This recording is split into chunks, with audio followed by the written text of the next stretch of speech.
Hello and welcome to the seventh edition of Double Exposure, the nation's first investigative film festival and symposium. I'm Chris Wilson, Director of Experience Design at the Smithsonian's National Museum of American History and Director of our History Film Forum. I'm so pleased to be moderating this conversation about the new film Attica by Stanley Nelson and Tracy Curry. Stanley Nelson is today's leading documentarian of the African American experience. His films combined compelling narratives with rich historical detail to illuminate underexplored aspects of the American past.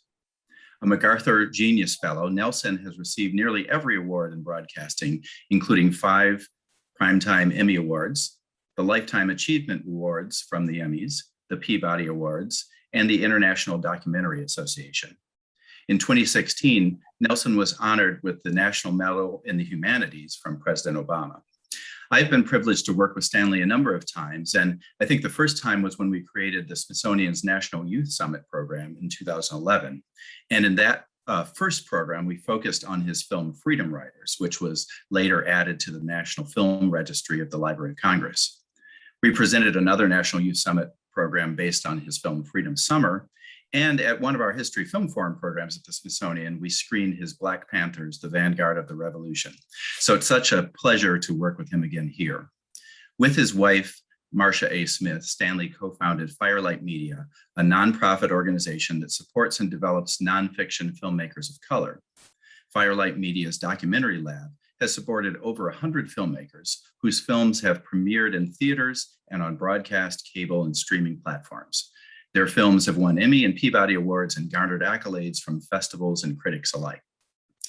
Tracy A. Curry is a national award-winning producer, director, and writer of powerful stories with more than 2 decades of experience in creating compelling, in-depth narratives for multimedia platforms, including long and short-form documentaries. She also served as a producer for several national cable television shows. Tracy's work has been featured across a variety of networks, including PBS, ESPN, MSNBC, BET, HGTV, TV One, CNN, and ABC. She's co-director and producer of the new documentary feature Attica, which, as we know, was selected as the opening night documentary at the Toronto 2021 International Film Festival, and will air on Showtime this fall in 2021.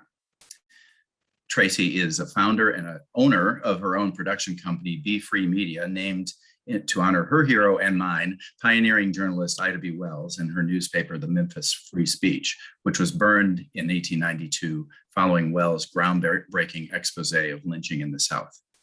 So welcome, both of you. Thank you. Thank you. As I mentioned at the start, we've had the pleasure with working with you, Stanley, on numerous films in different aspects of the civil rights movement, from the Freedom Rise to Freedom Summer to Black Panthers. And I want to ask you to talk a bit about history versus memory of the movement. I started at the Smithsonian in 2004, the 50th anniversary of the Brown versus Board decision and case. And so have been here through that time of 50th anniversaries. And now we're getting into 50th anniversaries of the end of period of the civil rights movement that we don't think about, the area after Memphis, after King's life, and so forth. Can you talk a little bit about what we remember of that period and the parts that we don't remember? Yeah, I mean, I think one of the things that's happened is that maybe because we've already passed the 50th year anniversary of so much of the standard civil rights movement, that we kind of feel like we know it. Also due to Eyes on the Prize, which covered the civil rights movement. And there were so many milestones in that era that kind of ended with a happy ending. People protested and marched and whatever, and kind of got what they wanted. I think it's much more complicated period afterwards. The 70s are much more complicated when much of the movement fell apart. Things like Attica happened, which kind of, you can't really put a happy spin on how it ended. And so it's just much more complicated. But I feel like that those stories have to be told, and in all their complications. And I think it's very important that we remember what happened, after the era of Martin Luther King. Right. Let, and let's get into, really what happened there. I think the film very rightly focuses on the politics of law and order, through the Goldwater campaign, Reagan's gubernatorial campaign, and then, later moving into, his quest for the presidency, and certainly into Nixon. We start seeing this phrase and strategy around law and order in American politics. And that really becomes a defining character of the next really 50 years can you talk a little bit about that, because we really start to see that rise in this film? Yeah, I mean, I think that one of the things that happens is we start moving, Attica takes place in 71, and we start moving into the idea of law and order.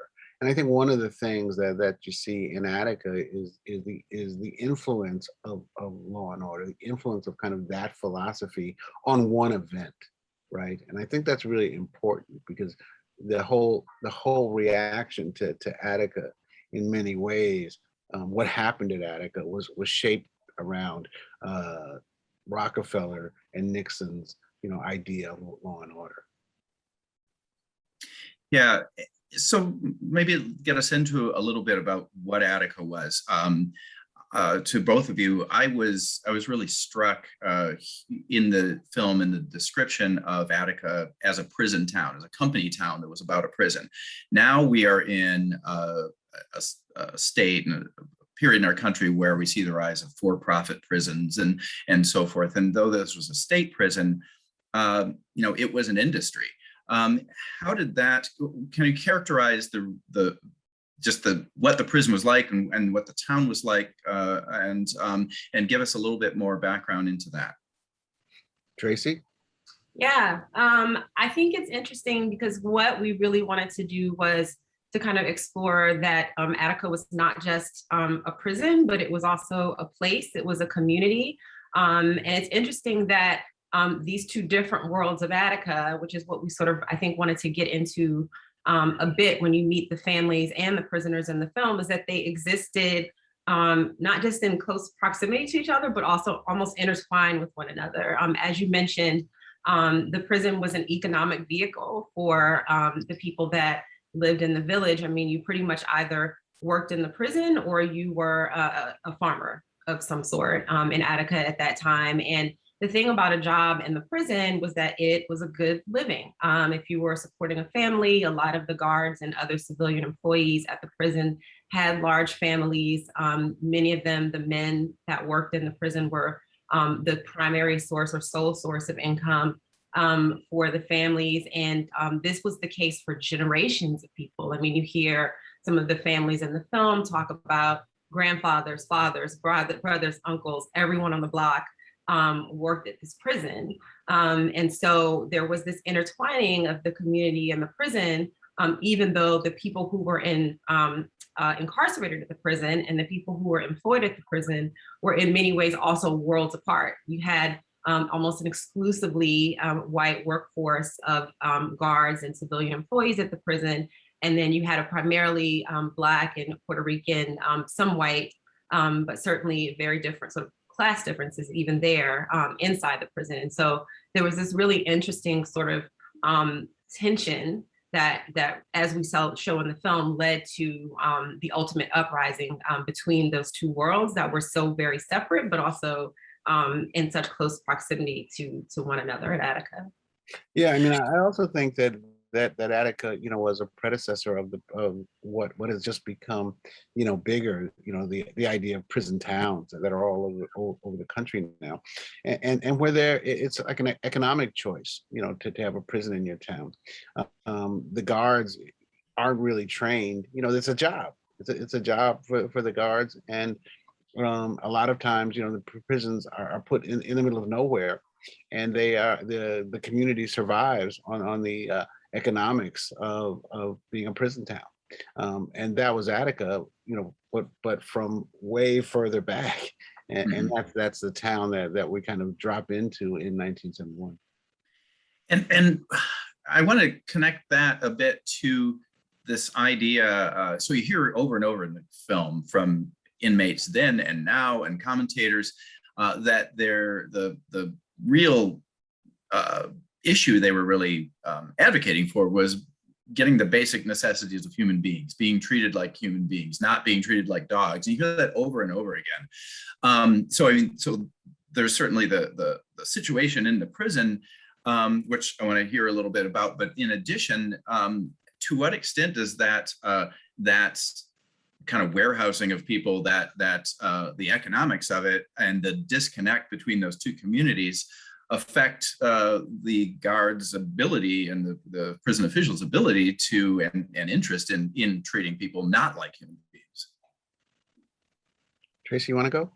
Yeah, I think in many ways, the guards at the prison were sort of the blunt end of the stick of state power that ultimately we saw the extreme example of what happens when that is abused in the film.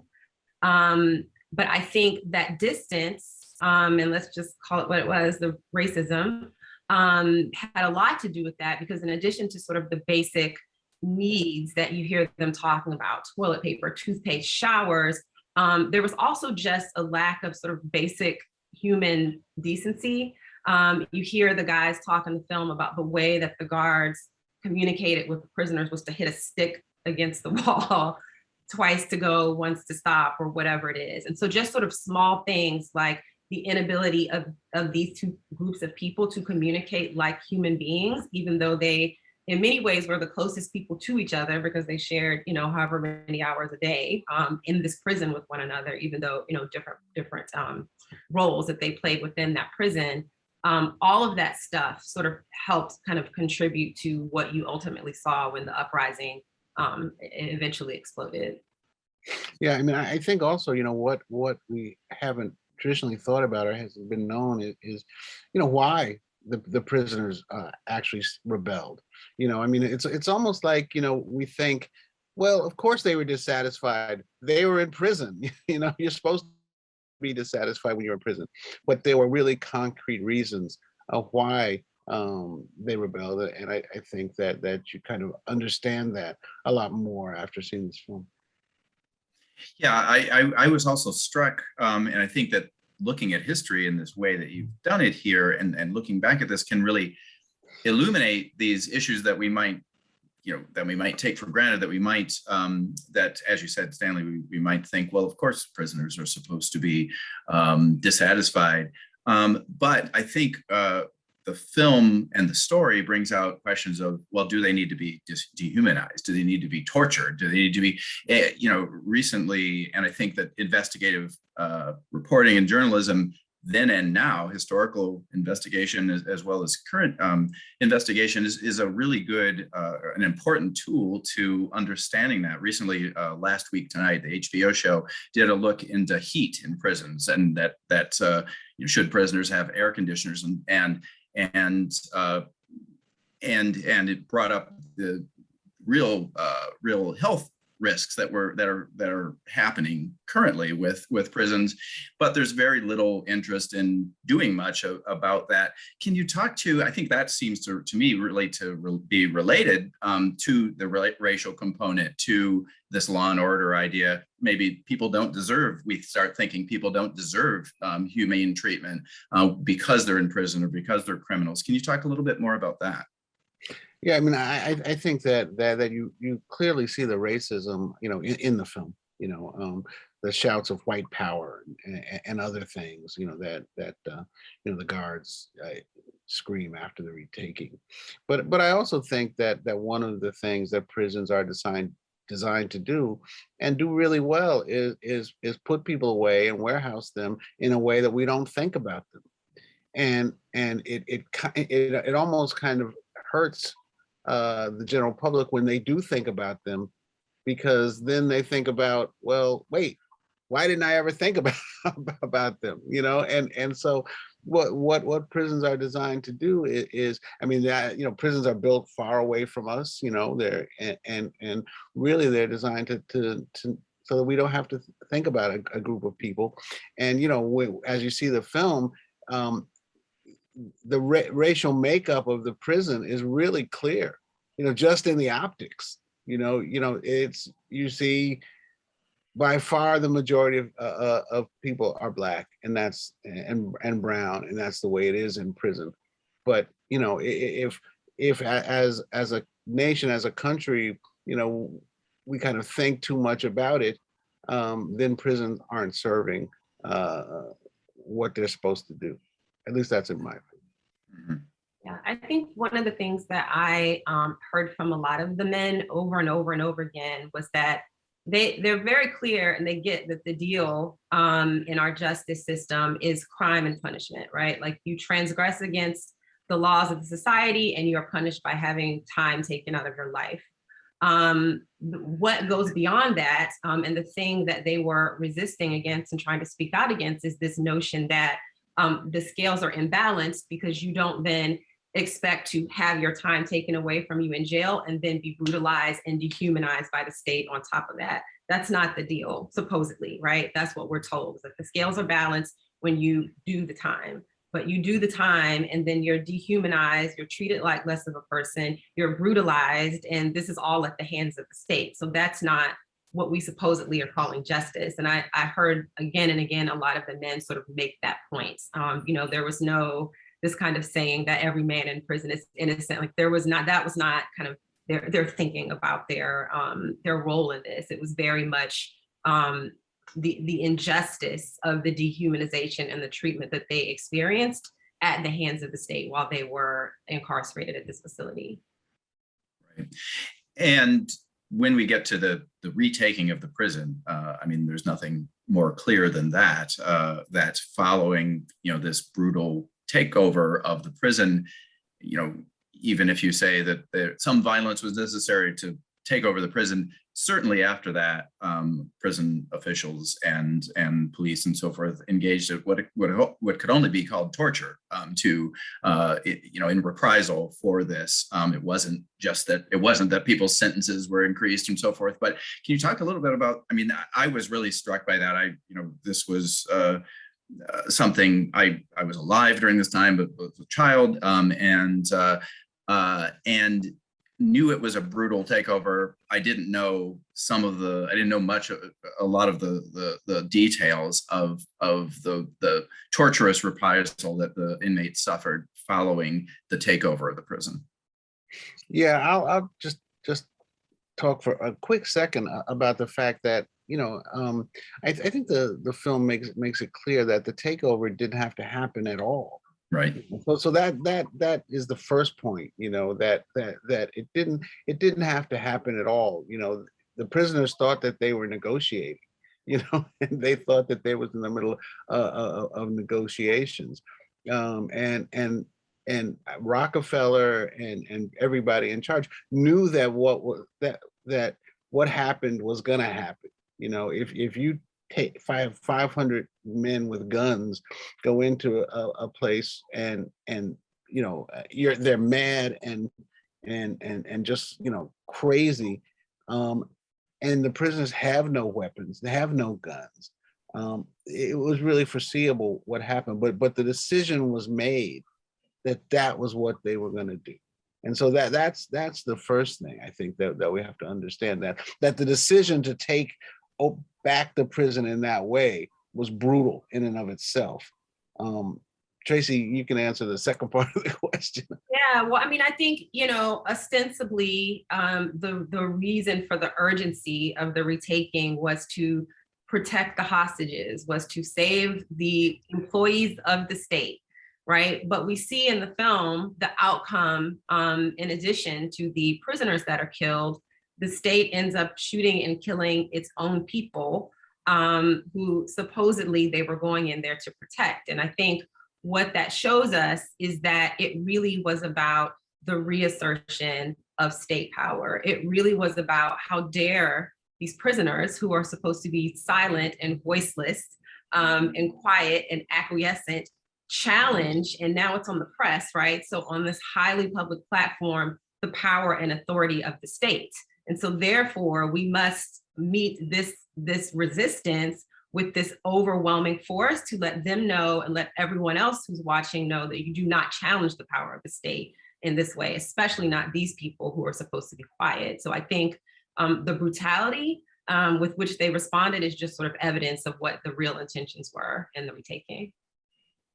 Was Yeah, it I mean, like, I've thought about, it being kind of the end of the 60s, and almost symbolic of the end of the 60s, and just handled in a very different way than so many of the other things that happened, we're just going to take it back and let the chips fall where they may, you know. Some of these people will be killed, the guards and the prisoners, but their lives don't matter. right? And I think that into the 60s point is really powerful. Back to what you were saying earlier, I think we think so much about the 60s and civil rights movement and relate it to one of the, often misquoted statements of Martin Luther King about the arc of the moral universe bending toward justice. We feel like history always bends towards justice. And so it's hard, I think, in our memory to kind of connect these stories that take us in a different direction. What was it like in making this film and working with to the inmates themselves to bring these stories to the screen? I'm sure it had to be just difficult for them and you to navigate that trauma that they had lived through. Well, first of all, I want to say that Tracy Curry did all the interviews, and did all of them, during the time of COVID. So, I'll let her really answer that question. But I think that, one of the things that we wanted to do was do the interviews and not have it look like we were doing it during COVID. We didn't want to send people kits, people send, little cameras and a ring light and, have them set it up and it looks crappy. I know because I've been interviewed a couple of times and I look crappy because I didn't really care about the background. I just was like, okay, fine, But I just want to say that the interviews are amazing. I mean, they are so honest and they look so good. And again, doing everything in the time of COVID, is like jumping off a high diving board and doing a triple somersault. So it's just really, really difficult. But I'll let Tracy talk about that. Yeah, so 50 years later, as you can imagine, there's not a whole heck of a lot of people who are still around, unfortunately, who were there, who can really give us a firsthand story about their experience and what happened. And so we sort of went about trying to find these people in many different ways. We had great consultants on the film who helped us, Judy Clark and Heather Thompson, with some of them. And then some of it was just sort of good old fashioned public record searches. One of the fortunate things was that when the prisoners finally got their settlement some 25 odd years later, in 2000, the judge, who was a judge named Michael Teleska from the Western District, did this extraordinary thing where he allowed the prisoners to testify in court, each one of them, either in person or call in, and there's a transcript of that. So I was able to kind of go through all of these hundreds of pages of transcript, try to figure out, based on people's ages, who might be around, who seemed to have a story. And one of the good things about the pandemic is it just really kind of allowed me the time and the space to look for these people and then just kind of get on the phone and call them. And, a fraction of the people that I spoke with are in the film. There were hangups, there were some angry, why are you bothering me about this again? But luckily, we got enough people that said yes. And it just really was a series of sort of conversations and being very transparent with not only the prisoners, but the families. I have to stress that we did make an attempt to get some of the hostage guards in the film. I spoke to several of them. We were going to film them. They declined. But just conversations with all of those people about this is what we're doing. this is the story that we're telling. It was helpful that we sort of figured out early on that this should be a story that doesn't kind of have a Morgan Freeman voice of God coming in telling you what's what. So I think that helped, being able to kind of say to everybody that whatever gets told in this film is going to be told by the people that lived it. And so I think that made them feel comfortable. And then, as Stanley said, the next layer of, okay, well, we're doing this in a pandemic, and how can we do this in a way that makes everyone feel safe and protected, and like we're looking out for their welfare. And so that ended up being lots of sort of protocols early on, masks, plastic shields, and all kinds of things that are not my favorite to do when you're trying to have these kinds of conversations with people in person. But we made it work. And then also diving into the world of remote interviews, and just sort of figuring out how we can do that in a way that makes it feel like when you're watching the film, you can't tell the difference between when we're in the room and when we're not, which I think we pulled off pretty well. And so it was just kind of all of those things, and just a little bit of luck too, that made it all work out. Well, I do think you did a wonderful job with that. Tracy, you mentioned when you were talking before that, the role of media. And, I was struck by one clip in the film where Roger Mudd is giving the nightly news and says Attica prison officials have yielded to most of the demands of rebelling inmates, which wasn't at all true. Can you talk a little bit about the role of media, with reporters like Mudd, but also Joe Johnson and the reporters right on the ground there at Attica? Yeah, I mean, I think the media was everything. The media is why we're sitting here talking about this film. There was such great footage because the prisoners got the cameras to come in. I mean, there had been other uprisings at prisons that had happened around that time in the United States, in New York City, but there were no cameras there. So it's kind of like film or it didn't happen, So the media was everything. But the media also, as the media does, it kind of moved toward the shiny object, right? So if you look at a lot of the coverage of that time, it focused on the kind of more extreme elements and aspects of what it was that the prisoners were asking for. So there was lots of talk about they want a plane to fly them into the prison and fly them to Cuba or, whatever it was. And as you hear a lot of the prisoners saying, it was kind of a pie in the sky, like, why not? But we sort of know that's not going to happen. And more importantly, it de-emphasized the real kind of essence of what it was that they were asking for, which was just these very basic, simple things. And of course, the amnesty, which ended up kind of being the breaking point. And so the media was great in the regard that it just put attention on it and let the country know that this was happening and gave these prisoners a voice. But the media mediated the coverage of what happened. And so I don't think that the portrayal of the event as it occurred was as accurate at the time in the contemporaneous coverage of the event. And that's one of the things that we wanted to bring out in the film, is to kind of, tell the truth about what it was that they really, really were asking for during the uprising.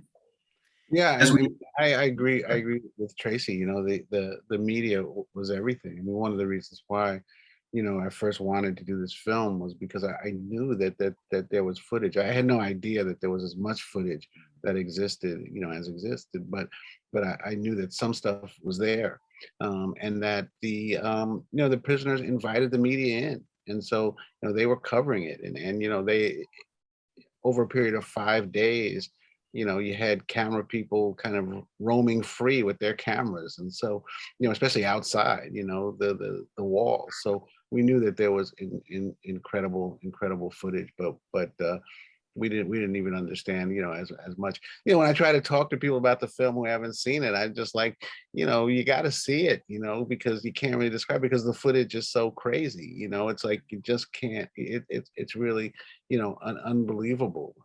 That basically there's footage from the start until finish. They're filming the actual takeover. It's just nuts. Yeah. And I want to get into, as we end this conversation again, why, you really, as you mentioned, why you wanted to make the film. Brian Stevenson, founder of the Equal Justice Initiative, preaches that when we have a society that has throwaway people, that warehouses people, as you said earlier, Stanley, warehouses people that it deems unnecessary, it affects the whole society, the society as a whole, and may spell its moral decline and doom.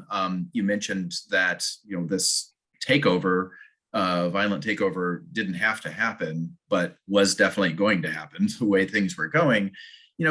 What do you say about, and what do you want people to take away from the lessons here and this story that we don't have really part of our popular consciousness? What should we take away from this to chart a better and more humane future? Yeah, well, I'll let Tracy, get the last word in. But for me, in a film like this, I'm not looking for people to take away any one thing. It's 2 hours. There's a lot of things going on. I think that it's a story about prisons. It's a story about race. It's a story about the time. It's a story about law and order. It's a story about so many things, and it's just such a complicated story. I always have to add, as a filmmaker, also, it's a story that we could tell because there's incredible footage. There's incredible witnesses to talk about it. So that it's a story that we can tell in a fullness that I didn't even imagine. Tracy?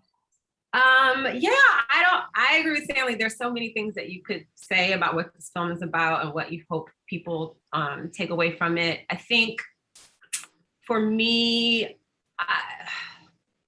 I think that there are certain things that we're told by our government that the government does in our name for our own good, for our own benefit. So to keep us safe, we have to get these people and put them away. And often we are kind of allowed to look away because we don't see the cost of giving the state that power. I think about all of the mass shootings that happen in this country, right? Like we don't really see what happens in the aftermath of that. And so we're allowed to say, well, maybe it's worth it, right? We have these rights, we enjoy these rights, and this is just sort of the consequence of it. And because we don't have to be confronted with what that consequence looks like, we're able to sort of sweep it away.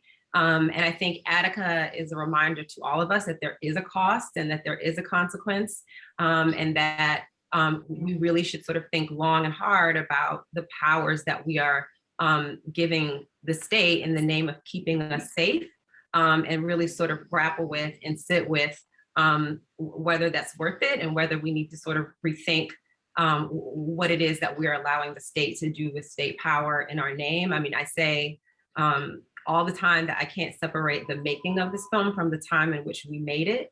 And I was sitting here working on the film while, George Floyd protests are happening right outside my window. When I saw the police attack a protester right outside my window, we all watched when the previous president used an attack on protesters for a political opportunity and to advance his own political ambition, what we see happening in Attica. And so I just really hope that the film, in addition to all the things that Stanley mentioned, will also just sort of prompt people to really question and interrogate the power of the state and the lengths to which the state then and now will go in order to preserve that power, even at the expense of the people that supposedly empower it.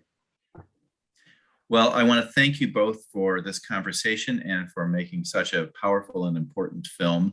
And I want to thank the audience for joining us here at Double Exposure. And we invite you to enjoy other films in the lineup, which you can find here on Eventive. Thank you so much.